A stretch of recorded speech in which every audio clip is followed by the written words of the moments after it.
歡迎大家收睇 WCG 一周黃金新聞，我係阿 Fina。唔知大家有冇睇到我哋 IG 呢？上星期我哋去咗澳門出席一個金融界重量級頒獎禮啊，仲攞到最佳貴金屬交易商大獎添。其實呢個獎係由一班業界專家根據平台交易體驗、安全性、公平度同創新度嚟評選嘅。攞到呢個獎代表我哋喺香港以至大中華區嘅服務得到肯定，係對團隊同用戶嘅一個大支持啊！講返正題先，過去上星期有6大黃金消息，我哋可以留意下嘅。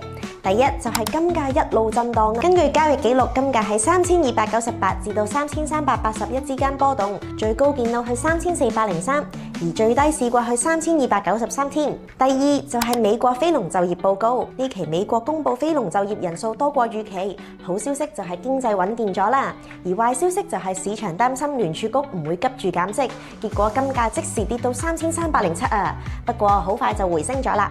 第三，中美貿易談判延長，喺倫敦進行嘅中美談判達成進展，令國際貿易不確定性稍為減咗少少，黃金開市時候回升。Nice。第四，美聯儲嘅言論同埋通脹壓力。5月 FOMC 會議指出，官員擔心通脹走高同衰退風險，同時維持4.25至4.5利率不變。消息公布之後，金價短暫下跌啊，但係最後都因為市場嘅避險需求支撐而回升。第五就係 ETF 流出同埋中國黃金進口連升。世界黃金協會數據顯示，5月 ETF 持倉小幅流出，但同時間中國官方同埋央行持續買入，連續7個月呈增長，有助金價支撐啊。